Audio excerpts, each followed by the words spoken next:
IPL শুরুর আগেই যেন স্বস্তির নিঃশ্বাস ফেললো কেকেআর শিবির। দুশ্চিন্তার মেঘ কেটে গিয়ে অবশেষে এলো বড় সুখবর, যা বদলে দিতে পারে পুরো টুর্নামেন্টের ছবি। অনেকদিন ধরেই সমর্থকদের মনে ছিল উদ্বেগ, দল কি পুরো শক্তিতে নামতে পারবে, কিন্তু এখন সব প্রশ্নের জবাব মিলেছে একসাথে। কলকাতা নাইট রাইডার্স পেল এমন একটি আপডেট যা শুধু দল নয়, উচ্ছ্বাসিত করে তুলেছে লক্ষ লক্ষ সমর্থকদেরও। কি সেই খবর, কিভাবে এর প্রভাব পড়বে কেকেআরে আইপিএল যাত্রায়, সব জানতে ভিডিওটা শেষ পর্যন্ত দেখার আবেদন রইল। এবং চ্যানেলে নতুন এসে থাকলে চ্যানেলটিকে সাবস্ক্রাইব করবেন। একের পর এক পেসারদের চোটের খবর। আইপিএল এর নতুন মরশুম শুরুর আগে চিন্তা বাড়িয়েছিল কেকেআর টিম ম্যানেজমেন্টের। মুস্তাফিজুর রহমান বাদ পড়ায় তার জায়গায় জিম্বাবুয়ের ব্লেসিং মুজারাবানিকেও দলে নিয়েছে নাইটরা।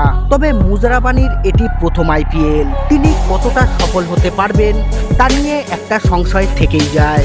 এমন পরিস্থিতিতে আইপিএল শুরুর দিন কয়েক আগে বড় সুখবর পেল কেকেআর। শ্রীলঙ্কার ক্রিকেট বোর্ড নিশ্চিত করেছে যে তাদের তারকা পেসার মাথিসা পাতিরানা পুরোপুরি ফিট এবং আইপিএল এ খেলতে প্রস্তুত। এতে নতুন মরশুমের আগে কেকেআর দুর্বল পেস আক্রমণ নিয়ে যে দুশ্চিন্তা ছিল তা অনেকটাই কমেছে। মাথিসা পাতিরানার খেলা নিয়ে অনিশ্চয়তার মধ্যে শ্রীলঙ্কা ক্রিকেটের সচিব বন্দুলা দিসানায়কে জানান, মাথিসা পাতিরানা তার রিহ্যাব সম্পূর্ণ করেছেন এবং আইপিএলে অংশ নেওয়ার জন্য প্রয়োজনীয় অনুমতিও পেয়েছেন তিনি।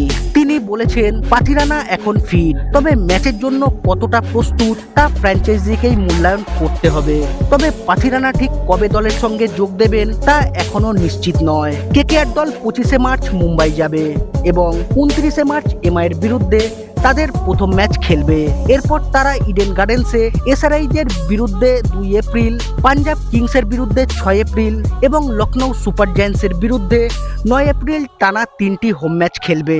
18 কোটি টাকায় কেনা পাতিরানা টি-20 বিশ্বকাপে অস্ট্রেলিয়ার বিরুদ্ধে ম্যাচে পায়ে চোট পান এবং তারপর থেকেই তিনি রিহ্যাবে চলে যান।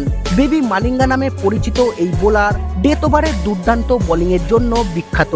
তিনি আগে চেন্নাই সুপার কিংসের হয়ে খেলেছেন এবং 2022 সাল থেকে 32টি ম্যাচে 47টি উইকেট নিয়েছেন তিনি।